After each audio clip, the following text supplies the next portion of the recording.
नमस्कार दोस्तों, आज है 27 अक्टूबर 2021। राष्ट्रीय संस्करण दैनिक जागरण से संबंधित जितना भी इम्पोर्टेंट न्यूज़ है 27 अक्टूबर से सारी न्यूज़ को इस वीडियो में डिस्कस करेंगे। अगर आप लोग इसका पीडीएफ चाहते हैं तो टेलीग्राम ग्रुप ज्वाइन कर सकते हैं, जिसका लिंक आपको डिस्क्रिप्शन में दिया गया है। पहला इम्पोर्टेंट न्यूज़ है कि पनडुब्बी से जुड़ी गोपनीय जानकारी लीक करने के मामले में नौसेना कमांडर सीबीआई गिरफ्त में। जो कुछ रिटायर आपके नौसेना के कमांडर थे, उनके द्वारा जो है अपना जो पनडुब्बी है उसका कुछ गोपनीय जानकारी जो है लीक कर दिया गया है। उसी क्रम में जो है सीबीआई जो उन ऑफिसरों को, जो रिटायर ऑफिसर थे, उनको गिरफ्तार कर लिया जाता है सीबीआई के द्वारा, और उनकी पूछताछ की जा रही है कि उन लोगों ने जो है अपना जो पनडुब्बी का इन्फॉर्मेशन है किसे लीक किया है। ठीक है, और जो इन्फॉर्मेशन है किसी आतंकी ग्रुप में, कोई ऐसा ग्रुप को तो नहीं लग गया जिससे कि हमारे देश को खतरा हो। उसके बाद नेक्स्ट न्यूज़ है कि नीचे में बाइक पर बच्चा भी सवार हो, अगर बाइक पर बच्चा भी सवार हो तो स्पीड ना करे 40 से अधिक। किसके द्वारा बोला गया है? तो सड़क परिवहन एवं राजमार्ग मंत्रालय के द्वारा बोला गया है। इसमें बोला गया है कि बच्चों के लिए जो है क्रैश हेलमेट और सेफ्टी हार्नेस का इस्तेमाल ज़रूरी है। तो क्रैश हेलमेट क्या होता है? ये जो हम लोग का हेलमेट, जो बड़ा वाला जो लोग होते हैं, जो बड़े लोग होते हैं, उनका हेलमेट में क्या होता है? पूरा उनका मुँह झपा होगा, अंदर झपा रहता है हेलमेट के अंदर। लेकिन जो बच्चे वाला हेलमेट होगा आपके क्रैश हेलमेट, इसमें क्या होगा? जो बच्चे का मुंह है उस हेलमेट से बाहर रहेगा। और जो सेफ्टी हार्नेस क्या है? तो सेफ्टी हार्नेस क्या है? एक तरीके से बेल्ट टाइप का रहेगा, जो आपके चालक रहेंगे उनसे जुड़ा रहेगा। और जो आपके ये सेफ्टी हार्नेस रहेगा, जो आपके एक बेल्ट के माध्यम से जुड़ा रहेगा। और कितने वजन तक कैरी कर सकता है? तो करीब 30 किलो तक वजन कैरी कर सकता है। ठीक है, कितने? 30 किलो तक आपके वजन कैरी कर सकता है। इसमें कुछ लिखा नहीं गया, सब लोग पढ़ सकते हैं, क्योंकि अभी सरकार के द्वारा जो है जनता से फीडबैक मांगा गया है। उसके बाद नेक्स्ट है कि देशद्रोह से बड़ा कोई अपराध नहीं, कोर्ट के द्वारा बोला गया है। और कौन से कोर्ट के द्वारा बोला गया है? तो ये बोला गया है पटियाला हाउस कोर्ट के द्वारा कि देशद्रोह से बड़ा कोई भी अपराध नहीं होता है। नेक्स्ट है कि ईस्ट एशिया समिट को आज संबोधित करेंगे प्रधानमंत्री मोदी। तो प्रधानमंत्री मोदी आज जो संबोधन में अपने जो भी पॉइंट ये बोलेंगे उसे हम लोग कल डिस्कस करेंगे। आज जो है ईस्ट एशिया समिट के बारे में जान लीजिए कि इसकी स्थापना कब की जाती है। तो 2005 में इसकी स्थापना की जाती है। और इसमें कितने मेंबर हैं? तो इसमें 18 मेंबर हैं। नोट कीजिएगा, 10 आपके आसियान के हैं। उसके बाद नोट कीजिएगा इंडिया है, चाइना है, जापान है।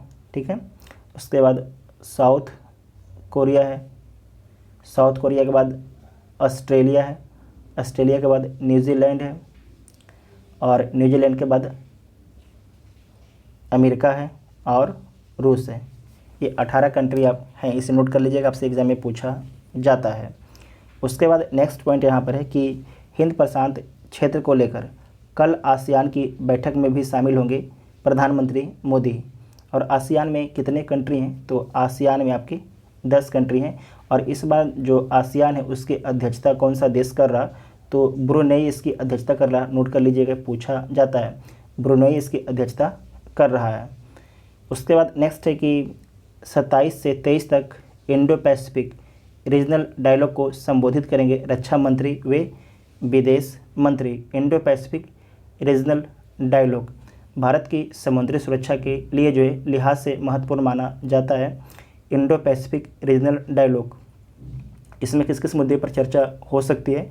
तो चर्चा हो सकती है, पहला तो समुद्री मार्ग से होने वाला व्यापार पर चर्चा हो सकती है। दूसरा आपका है साइबर क्राइम पर चर्चा हो सकती है। तीसरा है कि समुद्री मार्ग के जरिए कनेक्टिविटी को बढ़ावा देने के लिए, जैसे जो कनेक्टिविटी, जो समुद्र की कनेक्टिविटी है उस पर बढ़ावा देने जैसे मुद्दे पर बातचीत हो सकती है इंडो पैसिफिक रीजनल डायलॉग पर। ठीक है, तो जो भी आपके सारे बातचीत हो जाएंगे उसके बाद हम लोग कल डिस्कस करेंगे। और इसमें आपको याद रखना है कि जो ईस्ट एशिया समिट है इसका पहली बार आयोजन कहाँ पर किया गया था? तो इसका पहली बार जो आयोजन है मलेशिया में किया गया था। कहाँ पर?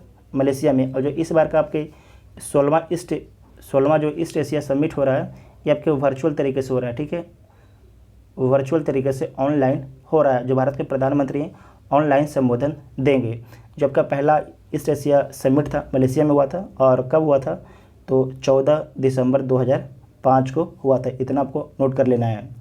उसके बाद नेक्स्ट है कि पेगासस जासूसी कांड की जांच की मांग पर सुप्रीम कोर्ट आज सुनवाई करेगा। तो आपको पता है कि पेगासस क्या है, एक जासूसी सॉफ्टवेयर है जो आपकी अनुमति के बिना आपके फ़ोन में आ जाएगा और आपकी जो भी सारी गतिविधियां हैं, यहाँ तक अगर आप फ़ोन को बंद करके भी रख दीजिएगा तो जो अगर जासूस है, अगर वो चाहेगा कि आपके कैमरा को हम चालू कर दें और देख ले कि आप क्या कर रहे हैं, तो सारा कुछ आपको देख सकता है। ठीक है, सारा कुछ आपको देख सकता है। तो यही बोला जाता है कि जब भी अगर आप काम ना हो तो इंटरनेट को चालू करके ना रखें। जो आपके बहुत सेंसिटिव लोग हैं, जैसे आम लोग हैं, तो उनके साथ थोड़ा किया जाएगा, क्योंकि जो इन्फॉर्मेशन तो किनके पास है, जो खास लोग हैं उनके पास ना। तो ज़्यादातर जो पेगासस सॉफ्टवेयर था, जो बड़े बड़े राजनेता थे, बड़े बड़े पत्रकार थे, उनको जो है जासूसी जो आपका सॉफ्टवेयर था पेगासस, उसके माध्यम से उन पर नज़र रखी गई थी। जो पेगासस सॉफ्टवेयर है, किस देश की सॉफ्टवेयर है, तो इजराइल की प्राइवेट कंपनी ने इस सॉफ्टवेयर को बनाया है। नेक्स्ट है कि कंटेनर में बनेंगे 100 बेड के 2 सचल अस्पताल। मतलब सचल अस्पताल में उसको जो है एक स्थान से दूसरे स्थान पर उस अस्पताल को ले जाया जा सकता है। ये किसके द्वारा बोला गया है, तो मांडविया के द्वारा बोला गया है। मांडविया कौन है, तो भारत के स्वास्थ्य मंत्री हैं मांडविया। ठीक है, इसमें आपको याद रखना है कि बोला गया है कि 100 बेड के दो सचल अस्पताल बनेंगे। तो कहाँ पर बनेगा, तो पहला तो दिल्ली में बनेगा, दूसरा कहाँ पर बनेगा, तो दूसरा आपके चेन्नई में बनेगा, नोट कर लीजिएगा। उसके बाद नेक्स्ट है, इसी में देखिए क्या लिखा गया है। स्वास्थ्य मंत्री ने कहा आपात स्थिति में प्लेन या ट्रेन से कहीं भी ले जाना होगा आसान। इन जो आपके 100 बेड के जो अस्पताल बनेंगे उन्हें। उसके बाद नेक्स्ट है कि 1.5 लाख आरोग्य केंद्र बनाने की योजना है सरकार की। जैसे कि अभी वर्तमान में जो है करीब 80,000 के आसपास है, उसे 1.5 लाख करने की योजना है। उसके बाद नेक्स्ट है कि हर ज़िले में औसत करीब जो है 1,000 करोड़ रुपये खर्च किए जाएंगे। तो पैसे कहाँ पर खर्च किया जाएगा, तो जो आपके अस्पताल का इंफ्रास्ट्रक्चर है उसे बनाने में खर्च किया जाएगा। नेक्स्ट है कि भारत से लगती सीमा पर चीन ने तैनात किए हर क्षेत्र में काम करने वाले वाहन को तैनात कर दिया गया है। किसके द्वारा, चीन के द्वारा तैनात किया गया है। सिर्फ चीन ने वाहन ही तैनात नहीं किया है, चीन ने जो बहुत सी हथियारों को भी लाके अपनी सीमा पर तैनात कर दिया है। उससे आगे आने वाले समय में ऐसा प्रतीत हो रहा है कि भारत और चाइना के बीच में दोबारा जो है सीमा पर क्लैश बढ़ सकता है। और जो चाइना की ग्लोबल टाइम्स है उसके द्वारा भी ऐसा इंडिकेट किया गया है कि भारत और चीन के बीच में आगे आने वाले समय में जो है विवाद बढ़ सकता है। नेक्स्ट है कि आतंकवाद के नाश के संकल्प को दृढ़ करते बलिदानी। इसमें आपको मेन याद रखना है कि जंगल में छिपे आतंकियों ने बिछाई बूबी ट्रैप। ये क्या होता है, बूबी ट्रैप क्या होता है, तो इसमें जो आपकी रास्ता है, रास्ते के बीच में जो है आतंकियों के द्वारा आईडी बिछा दिया जाता है, नहीं तो फिर जो पेड़ होते हैं, पेड़ के आसपास जो है इनके द्वारा आईडी बांध दिया जाता है कि अगर सेना ऑपरेशन करने जाए, अगर थोड़ी सी भी गलती करे तो जो अपने आप वो जो आईडी है वो फट जाए और उससे क्या हमारी सेना को नुकसान हो। यहाँ पर आप पढ़ सकते हैं कि देखिए यहाँ पर लिखा भी गया है कि क्या होता है बूबी ट्रैप, क्या होता है बूबी ट्रैप। अगर देखिए आईडी का जब धमाका हो जाएगा तो हमारी जो सेना है, बहुत सी सेना जो उसमें आपके प्रभावित हो जाएंगे, जो घायल हो जाएंगे, उनकी मदद में लग जाएगी और उसी क्रम में जो आतंकी हैं फ़ायदा उठा के क्या करेंगे, हमारी सेना पर हमला कर देंगे और उससे हमारी सेना को नुकसान पहुंच सकती है। नेक्स्ट है श्रम पोर्टल पर 2 महीने में 5 करोड़ पंजीकरण। क्या मिलेगा जो श्रम पोर्टल पर पंजीकरण से कामगारों को, तो पढ़ लीजिए। पंजीकरण के बाद जो है असंगठित कामगारों को यूनिवर्सल अकाउंट नंबर दिया जाएगा जो पूरे इंडिया में मान होगा, यूनिवर्सल अकाउंट नंबर उनको दिया जाएगा। उसके बाद नेक्स्ट है कि यूनिवर्सल अकाउंट नंबर पूरे देश में जो है स्वीकार होगा और सामाजिक सुरक्षा प्राप्त करने के लिए कामगारों को विभिन्न स्थानों पर पंजीकरण कराने की आवश्यकता नहीं होगी। और नेक्स्ट पॉइंट है कि मृत्यु व अस्थायी दिव्यांगता पर मिलेगा 2 लाख रुपया और आंशिक दिव्यांगता पर जो है 1 लाख रुपया प्रदान किया जाएगा। जो भी मजदूर हैं उनका ई श्रम पोर्टल में अगर रजिस्टर है, आपके आसपास भी जो भी श्रमिक होंगे, अगर आपके जानने वाले होंगे, श्रमिक होंगे, जो मजदूर होंगे, उनको आप लोग ई श्रम पोर्टल पर जरूर रजिस्टर करा दीजिएगा। अगर मान लीजिए देश में कोई आपदा भी आती है तो सरकार को अगर कोई मदद पहुंचाना होगा जो श्रमिक हैं, तो उनको ई श्रमिक पोर्टल में जो डाटा रहेगा उसी के माध्यम से उनको मदद पहुंचाया जाएगा।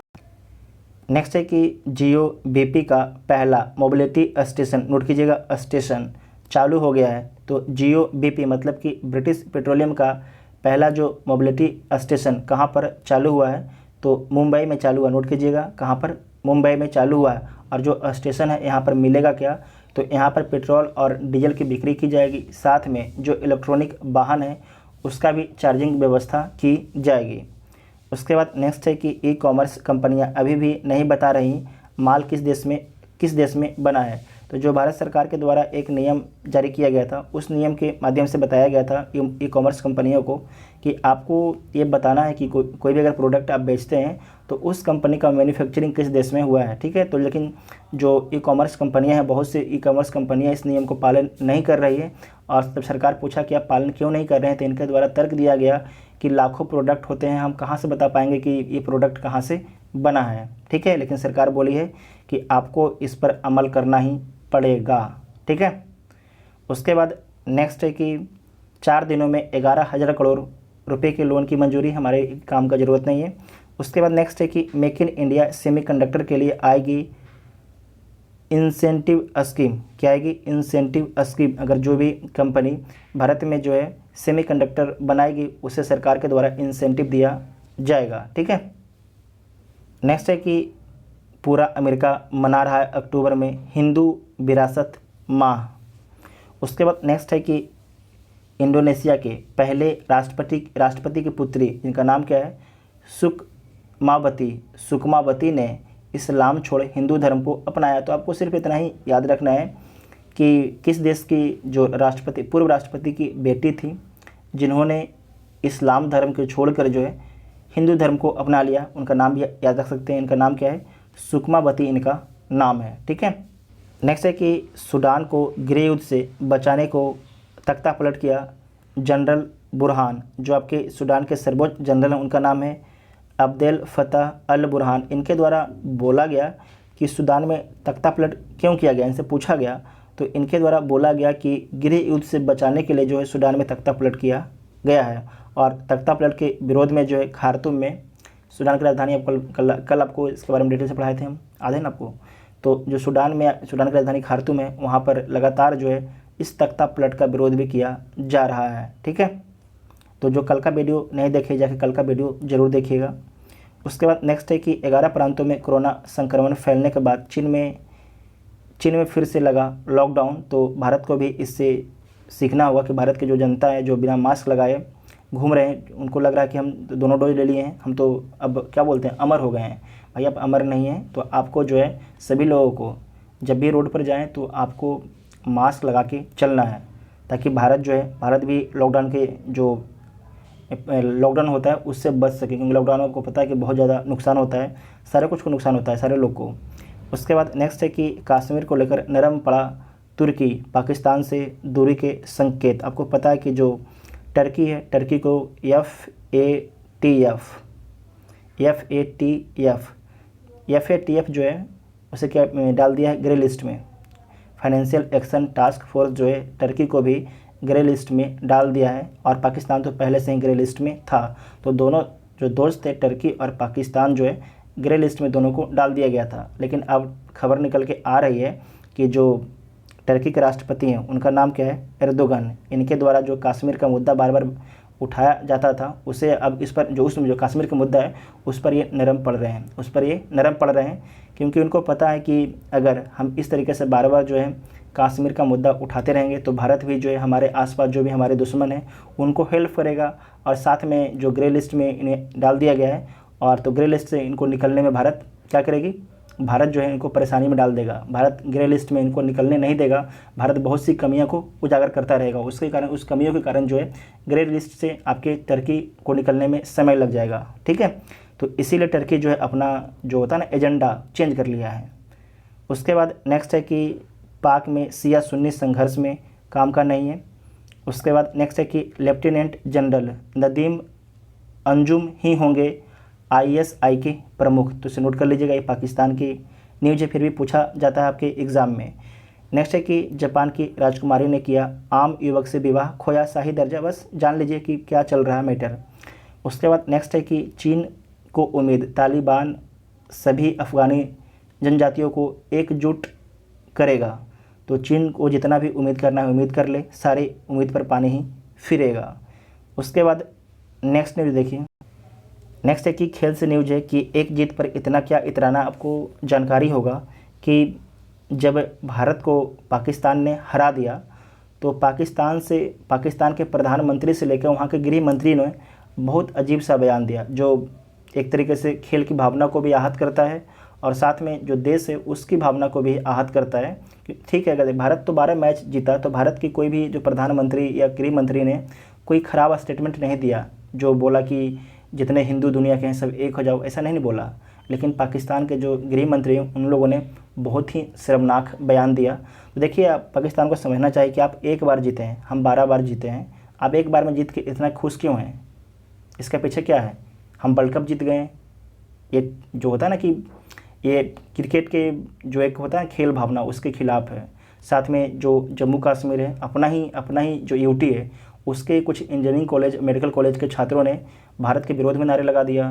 ये कोई मतलब है? नहीं मतलब है। उन सभी को जो है सरकार के द्वारा बोला गया है कि यूपीए जो कुछ कानून होता है उस पर उन लोगों पर लगाया जाएगा और उन सभी लोगों को जेल में डाला जाएगा। अच्छी बात है, उन सभी लोगों को जेल में डालिए जो भारत के विरोध में नारा लगाते हैं। उन सभी को जेल में डालना ही ज़रूरी है, तभी कोई उसका हल हो सकता है, क्योंकि वो लोग समझेंगे ऐसे नहीं। ठीक है, तो जो भी भारत के खिलाफ़ काम करेंगे उन सभी को जेल में डालना ही है, क्योंकि हम क्या हैं? हम एक हैं, हम पूरे भारतीय एक हैं। जो हमें तोड़ने का प्रयास करेगा उस पर हम सख्त से सख्त कार्रवाई करेंगे। नेक्स्ट है कि भारतीय सैनिकों ने कश्मीर में कबायलियों को खदेड़ा। तो आज ही के दिन खदेड़ा था, इसे पढ़ लीजिए। भारतीय पैदल सैनिकों ने आज ही 1947 में जम्मू कश्मीर को जो है कबायलियों के चंगुल से आज़ाद कराया था। इस पूरे अभियान में सिर्फ पैदल सेना का ही योगदान रहा, इसलिए इस दिन को जो है सेना के पैदल सैनिकों की बहादुरी के तौर पर जो है हर साल इन्फेंट्री डे मनाया जाता है। तो आज ही के दिन, ठीक है, 27 अक्टूबर को मनाया जाता है। नेक्स्ट है कि चीन की आबादी ने छुआ 1 अरब की आंकड़ा। तो आज ही छुआ था 1982 में। नेक्स्ट है कि जतिन दास ने कैदियों के हक के लिए की थी भूख हड़ताल। आपको पता है कि भूख हड़ताल करते हुए इनकी मौत हो जाती है। इनके द्वारा जो है 63 दिनों का भूख हड़ताल किया जाता है। तो आप लोग पढ़ लीजिएगा जतिन दास के बारे में। नेक्स्ट है कि निजी अंतरिक्ष केंद्र बनाने को बेजोस की कंपनी ने की पहल। ठीक है, जिस प्रकार से आज इंटरनेशनल स्पेस स्टेशन काम कर रहा है, उसी प्रकार से जो जेफ बेजोस हैं, इनकी कंपनी का नाम है ब्लू ओरिजिन, इनके द्वारा भी प्लान है कि निजी अंतरिक्ष स्टेशन बना सकते हैं। उसके बाद नेक्स्ट है कि नई भाषा सीखने से सुधरती है आदस्ता। तो आपको याद रखना है, अगर नई भाषा आप सीखते हैं तो आपकी आदस्ता बढ़ सकती है। तो जितना भी इंपॉर्टेंट आपके आज का करंट अफेयर थे, सारे करंट अफेयर को हम लोगों ने डिस्कस कर लिया है। आपको वीडियो कैसा लगा आप लोग कमेंट करके ज़रूर बताइएगा। Thank you.